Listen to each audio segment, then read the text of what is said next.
vous commencez à vous apercevoir des choses. Et puis, si vous êtes réveillé, et surtout, si vous avez le Saint-Esprit de Dieu à l'intérieur de vous, vous vous sentez concerné par beaucoup de choses. Vous avez un esprit qui est enflammé, laissez-moi utiliser cette expression, et là, vous commencez à être concerné par beaucoup de choses. C'est que, voyez-vous, pendant que les gens dorment, pour les gens qui dorment, ils s'en fichent pour tout.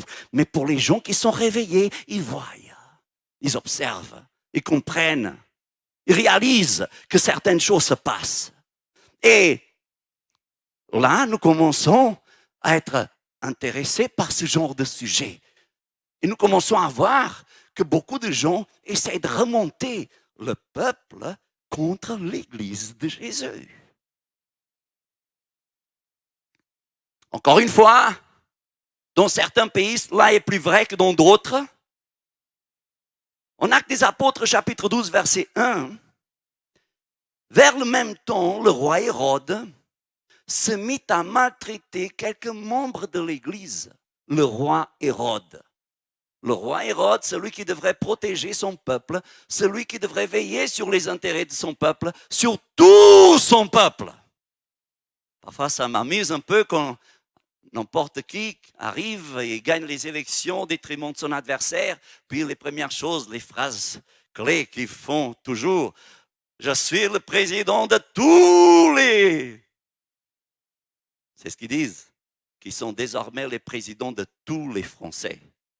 Or, être président de tous les Français, ce n'est pas uniquement être le président des socialistes, c'est aussi être le président des ceci, des cela. Et un président, c'est forcément quelqu'un qui cherche, dans la mesure du possible, évidemment, les intérêts de son peuple, croyant, non croyant. Maintenant, si nous avons un président qui cherche les intérêts de tout son peuple, il va comprendre que même s'il n'a pas la foi, il y a beaucoup de gens qui ont la foi. Et puisqu'il y a beaucoup de gens qui ont la foi, on ne peut pas interdire aux gens que je veux défendre, que je veux protéger, de pratiquer leur foi. Ah oui, mais je suis en train de les protéger de la maladie. S'il vous plaît, laissez-nous nous protéger nous-mêmes.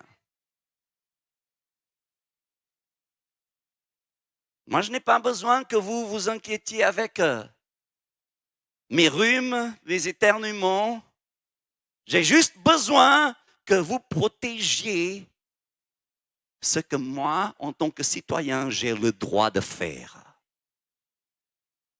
Et l'un des principes qui sont établis dans la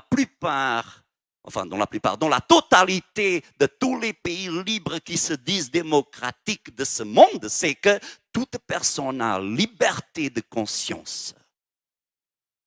Ça implique que notre liberté d'assurer de faire notre culte, peu m'importe qui nous sommes, devrait être assurée.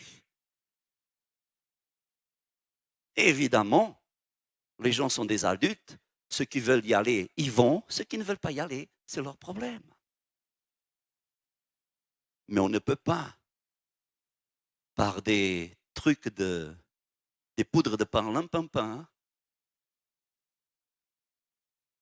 empêcher ou attaquer les gens quand on est censé les protéger.